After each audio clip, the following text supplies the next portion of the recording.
Hello student, आपका MD academy में स्वागत है। आज हम कक्षा 11 के समित संख्या का यह हमारा दूसरा लेक्चर है। जी पहले लेक्चर में हमने पढ़ा था properties of addition of two complex number. यदि कोई कॉम्प्लेक्स नंबर यानी कि समित संख्या दी गई है तो उसके योग प्रगुण क्या क्या होते हैं, जिसमें हमने क्रम विनिमय नियम, योग तत्समक तथा योग प्रतिलोम उसमें शेष रह गया था और बाकी सारे नियम हम इसके पढ़ चुके थे। तो आज हम क्रम विनिमय नियम, योग तत्समक नियम और योग प्रतिलोम नियम क्या होता है इसे समझते हैं। सबसे पहला हमारा पॉइंट रहेगा क्रम विनिमय नियम क्या होता है। क्रम विनिमय नियम का मतलब है कि यदि जैसे आपको कहा जाता है कोई भी संख्या दी जाए, कॉम्प्लेक्स नंबर मान लीजिए दे दिया जाए z1 equal 3 plus iota 2 iota, अगला दे दिया जाए आपको z2 इक्वल 2 प्लस 3 आयोटा। आपसे कहा जाए क्या z1 प्लस z2 को हम जोड़ें, जो आंसर आएगा इसका वही हम यदि z2 प्लस z1 को जोड़ें या योग करें तो इसका आंसर क्या वही आएगा कि अलग अलग आएगा। तो क्रम विनिमय नियम कहता है यदि आपके पास दो समित संख्याएं z1 और z2 हैं तो उनका योग जो होगा अर्थात z1 प्लस z2 जो होगा वह z2 प्लस z1 के बराबर होता है। कैसे, तो आइए देखते हैं। आपके पास दिया गया है कथन है हमारा, यदि z1 equal x1 plus iota y1 तथा z2 equal x2 plus iota y2 समित संख्या है तब z1 plus z2 equal z2 plus z1 होता है। क्यों, तो आइए प्रूफ करते हैं। यदि हम थोड़ा सा माने इसे, हमारे पास दिया गया है कि z1 equal x1 plus iota y1 और z2 इक्वल दिया गया है आपके पास x2 प्लस आयोटा y2। हमें दिखाना है कि z1 प्लस z2 जो होगा वही z2 प्लस z1 होना चाहिए। अर्थात हम कह सकते हैं कि z1 प्लस z2 इक्वल क्या लिखा जाएगा x1 प्लस आयोटा y1। अगला क्या है z2, तो z2 का मान क्या है हमारे पास x2 प्लस आयोटा y2। अब इनका हम योग करेंगे तो ये ब्रैकेट को तोड़ेंगे तो x1 प्लस आयोटा y1 और ये हो जाएगा x2 प्लस आयोटा y2। अर्थात ये x1 है x2 मतलब ये रियल पार्ट है, ये भी रियल पार्ट है, इन दोनों का योग हो जाएगा, बचेगा क्या x1 प्लस, या हम ऐसा भी लिख सकते हैं इसे x2 लिख दें प्लस x1 और इसे लिख सकते हैं आयोटा कामा लेंगे तो यहां बचेगा y2 और प्लस ये y1, या हम इसे लिख सकते हैं x2 प्लस आयोटा क्या है आयोटा y2 और अगले ब्रैकेट में लिख सकते हैं x1 प्लस आयोटा y1। अर्थात आप देख रहे हैं ये किसकी वैल्यू है, तो आप बता सकते हैं कि z2 इक्वल होता है x2 प्लस आयोटा y2, अर्थात ये वैल्यू है आपकी z2 की। अगला दिया गया है x1 प्लस आयोटा y1, क्या है ये z1 की वैल्यू है, अर्थात हम यहाँ पर पुट कर देंगे तो ये हो जाएगा z1, जो कि किसके बराबर हो रहा है, ये हो रहा है z1 प्लस z2।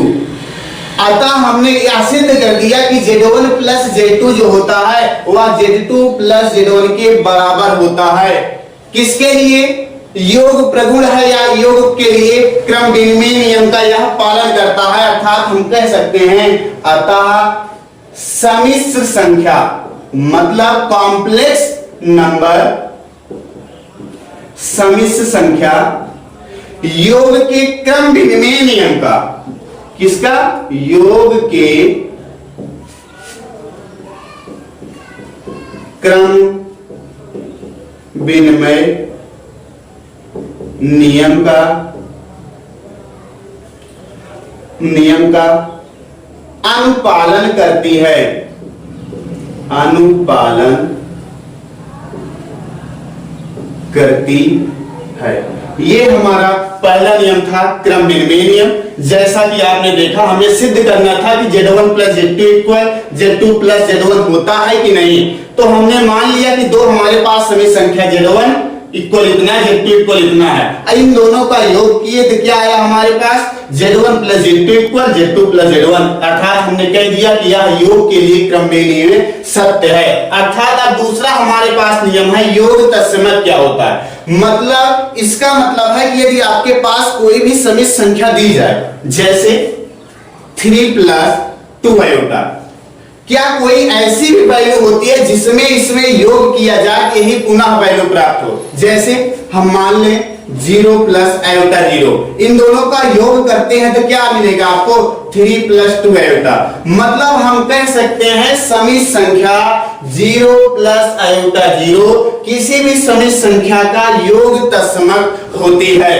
तो आइए इसे कथन के रूप में लिखते हैं। क्या लिखेंगे, क्योंकि हमारे पास जो स्टेटमेंट दिया गया है ये क्या है, हमारे पास समित संख्या है, मान लीजिए समित संख्या Z1 equal x1 plus iota y1 है। तब हम कह सकते हैं कि Z1 या x1 plus iota y1 plus 0 plus iota 0, इन दोनों का योग करें तो क्या मिलेगा हमें, x1 प्लस आयोटा y1। अतः हम कह सकते हैं किसी भी समित संख्या में 0 प्लस आयोटा 0 का हम योग करेंगे तो वही संख्या हमें पुनः प्राप्त होगी। अतः हम कह सकते हैं कि समित संख्या योग के तत्समक नियम का अनुपालन करती है। तो नीचे हम वही फिर से लिखेंगे, अतः समिश्र संख्या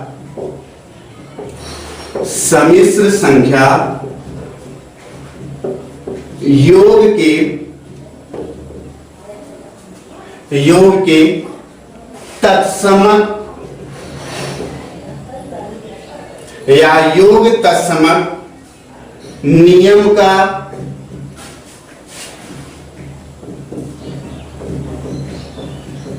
अनुपालन करती है। इसके बाद अगला हमारा नियम है योग प्रतिलोम। योग प्रतिलोम क्या होता है, मतलब आप जानते हैं यदि आपके पास कोई भी संख्या हो x तो इसका योग प्रतिलोम क्या होता है, तो हम कह सकते हैं इसका योग प्रतिलोम -x होता है। क्या कोई भी समित संख्या हो तो उसके लिए क्या योग प्रतिलोम संभव है, तो आइए देखते हैं इसका नियम क्या है। इसका कथन है कि यदि Z1 equal x plus iota y एक समित संख्या है तब हम कह सकते हैं x plus iota y plus in other bracket -x plus iota -y equal 0 plus iota 0 होगा। जहां ये क्या है आपका, तो हम लिख सकते हैं जहां -x plus -y x plus iota y का योग प्रतिलोम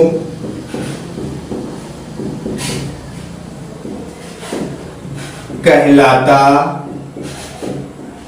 है। क्यों, आखिर हम क्यों कहें कि इसका योग प्रतिलोम कहलाता है, तो हम सीधी सी बात कह सकते हैं कि यदि आपके पास एक वेरिएबल x है तो इसका योग प्रतिलोम -x है तो इसे इसमें जोड़ने पर इसका मान क्या होना चाहिए, शून्य प्राप्त होना चाहिए। यदि हम x को प्लस -x करें तो क्या मिलेगा हमें, शून्य। अतः x का जो योग प्रतिलोम होगा वो होगा क्या, -x। अर्थात हम कह सकते हैं क्यों ऐसा है कि ये योग प्रतिलोम है, तो हम कह सकते हैं क्योंकि x plus iota y plus -x plus iota -y इन दोनों का योग किया जाएगा तो क्या आएगा, ब्रैकेट तोड़ेंगे तो हो जाएगा क्या -x और ये हो जाएगा क्या -y और यहाँ आयोटा। यदि और थोड़ा सा सॉल्व करें तो हो जाएगा x plus iota y plus -x और प्लस आयोटा y। ये आयोटा y से आयोटा y कैंसिल हो जाएगा, x से x कैंसिल हो जाएगा। अर्थात मिलेगा हमें क्या 0 प्लस आयोटा 0। अर्थात हम कह सकते हैं किसी भी समित संख्या के लिए योग प्रतिलोम नियम का पालन होता है। तो हम क्या लिखेंगे, अतः समिश्र संख्या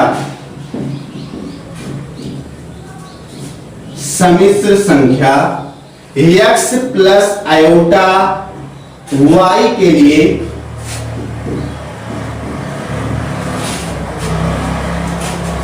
minus X plus minus iota y का अस्तित्व है।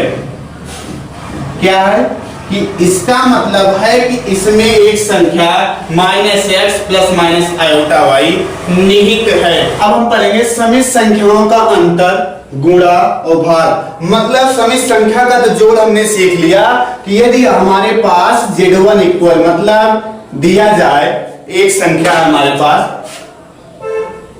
z इक्वल दिया गया, z1 इक्वल 3 प्लस 4 आयोटा और z2 इक्वल दिया गया 4 प्लस 5 आयोटा।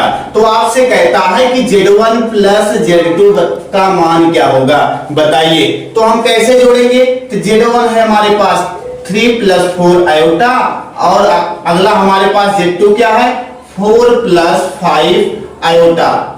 अब इसे जोड़ना है तो हम क्या कर सकते हैं, 3 plus 4 iota plus 4 plus 5 iota, ये रियल वाला पार्ट हम जोड़ लेंगे। तो 4 3 7 मतलब 4 में 3 ऐड करेंगे कितना हो जाएगा 7 और 4 आयोटा में हम 5 आयोटा ऐड करेंगे कितना हो जाएगा, ये हमारा क्या है इमेजिनरी नंबर। तो 4 प्लस 5 कितना आएगा 9 आयोटा।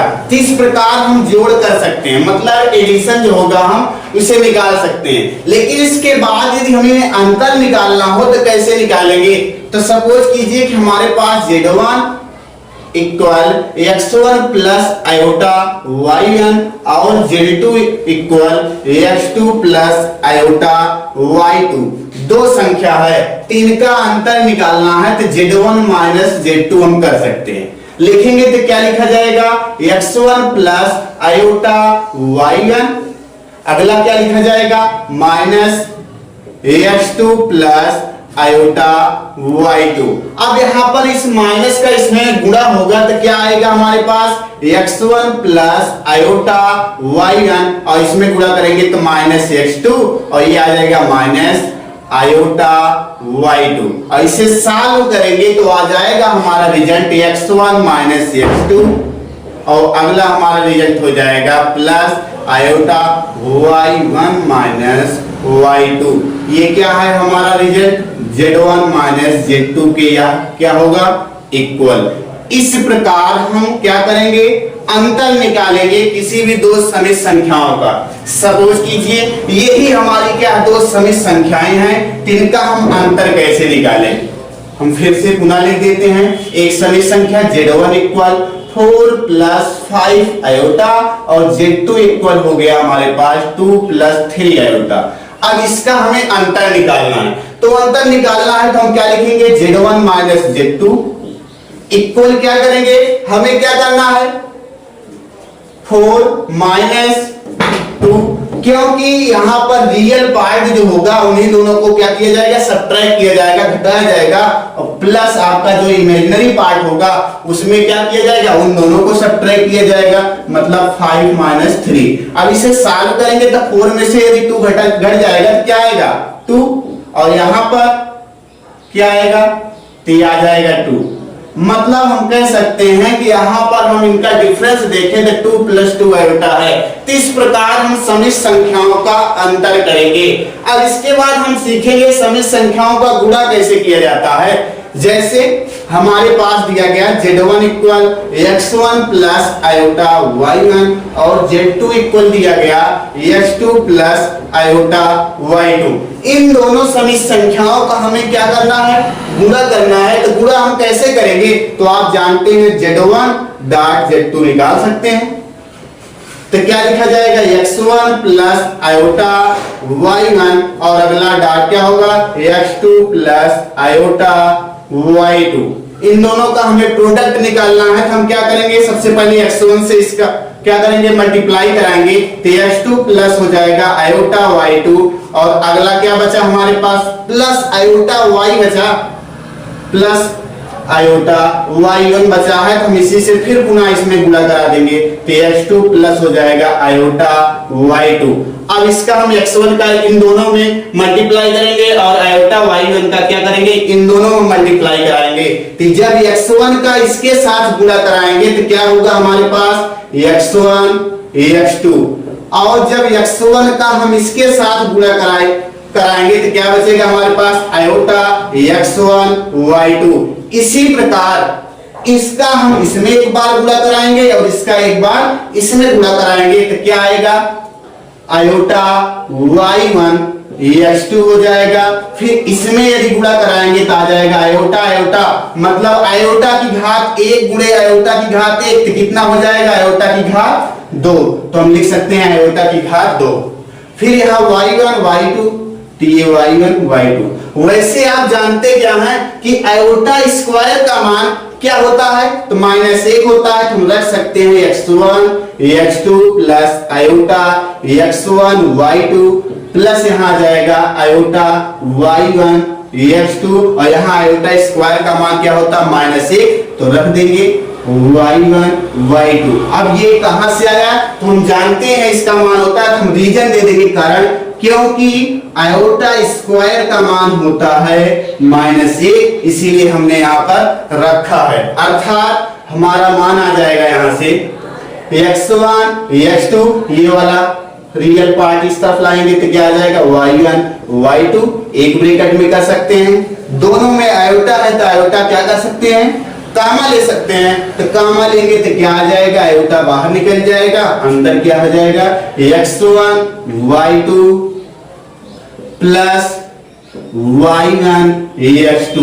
ये हमारा क्या आ जाएगा रिजल्ट आ जाएगा z1 डॉट z2। इस प्रकार जिस प्रकार से हम इनका क्या किए गुणा किए, इसी प्रकार हम कोई भी समित संख्या दी जाएंगी 2 या 3 तो उनका हम क्या करेंगे गुणा करेंगे। अब इसके बाद समित संख्या का भाग क्या होता है, समित संख्या का हमें यदि भाग करना है तो मान लीजिए आपके पास 2 समित संख्या z1 और z2 है। यदि 2 समित संख्या z1 या z2 है तो इनके भाग को इस प्रकार परिभाषित कर सकते हैं, अर्थात हम z1 z2 2 समित संख्या है तो हम इसे लिख सकते हैं z1 अपान z2, और इस z1 अपान z2 को पुनः एक तरीके से लिख सकते हैं, किस प्रकार से z1 लिख सकते हैं डॉट 1 अपान z2। मतलब हम कह सकते हैं कि z1 अपान z2 बराबर होता है z1 in bracket 1 upon z2। ये हमारा क्या है भाग है। इसके बाद हमारा एक टॉपिक बचता है आयोटा की घात। यदि आयोटा की घात 1 हो जाए, 2 हो जाए, 3 हो जाए, 4 हो जाए तो हम उनके मान को कैसे सॉल्व करेंगे, तो आइए थोड़ा सा देखते हैं। आयोटा की घात यदि बढ़ती जाए या आयोटा की घात 4 5 50 100 हो जाए तो हम उसे कैसे सॉल्व करें, कैसे उसका मान निकालें, तो आइए देखते हैं। सपोज कीजिए हेडिंग हमारी रहेगी आयोटा की घात। अब आयोटा की घात का मान निकालना है। सपोज कीजिए आयोटा की घात 1 होती है तो 1 तो घात लिखी नहीं जाती, इसका मतलब आयोटा की घात 1 का मतलब आयोटा ही होता है। लेकिन आयोटा की घात 2 का मान आप जानते हैं कितना होता है -1। इसी में से यदि हम आयोटा का मान निकालें, थोड़ा सा सॉल्व करें तो आयोटा इक्वल कितना होता है √-1 इतना होता है। और इसके बाद आयोटा की घात हमें 3 का मान चाहिए। आपसे कहा एक प्रश्न है आपकी घात आयोटा की घात 3 प्लस आयोटा स्क्वायर, इन दोनों का आपसे कहता है मान बताइए कितना होगा, तो इसे सॉल्व करेंगे तो इसे हम लिख सकते हैं आयोटा का स्क्वायर इनटू क्या आयोटा। आयोटा का स्क्वायर का मान तो -1 होता है गुणे आयोटा, आयोटा का 1 में गुणा करेंगे कितना आ जाएगा माइनस आयोटा।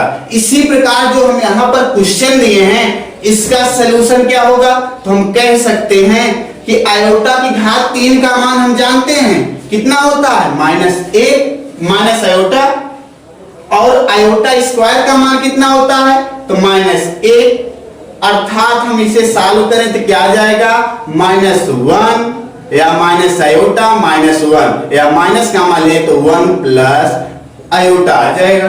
और यहाँ पर आप थोड़ा सा कारण बता देना कहां से आया, कि हम जानते हैं कि आयोटा 3 का मान होता है माइनस आयोटा, और आयोटा स्क्वायर का मान होता है कितना, -1। अर्थात इस प्रकार हम समीकरणों को सॉल्व कर सकते हैं। तो आइए आगे घात को देखते हैं। आयोटा की घात 4 हो जाए तब तो हम इसे लिख सकते हैं आयोटा की स्क्वायर फिर आयोटा का स्क्वायर, इसका मान तो -1 और इसका मान -1, मतलब माइनस का माइनस में गुणा प्लस हो जाएगा, 1 का गुणा 1। इस प्रकार यदि n घात हो जाए तब हम क्या करेंगे, जैसे आयोटा की घात 4n, अब इसका आपसे कोई मान पूछ लिया तो आप क्या करेंगे, तो हम बता सकते हैं, क्योंकि हम इसे लिख सकते हैं आयोटा की घात 4 और पूरे की घात n, क्योंकि घातांक का नियम होता है यदि a की घात दिया गया है bc तो हम लिख सकते हैं a की घात b और इसकी घात c, क्योंकि घात घात का जब ब्रैकेट हटाते हैं तो घात घात का क्या हो जाता है, गुणा हो जाता है। अर्थात हम यहाँ पर बता सकते हैं कि आयोटा की घात 4 का मतलब कितना होता है, आयोटा की घात 4 का मतलब होता है 1, और 1 की घात n का मतलब 1 की घात चाहे जो भी हो उसका मान हमेशा 1 ही होगा। क्यों, क्योंकि मान लीजिए 1 की घात 1 है तो 1 हो गया, 1 की घात 2 है तो कितना है, 1 गुणे 1 मतलब 1, मतलब चाहे जो भी घात हो तो उसका मान 1 ही होता है। अर्थात हम कह सकते हैं आयोटा 1 की घात n बराबर 1।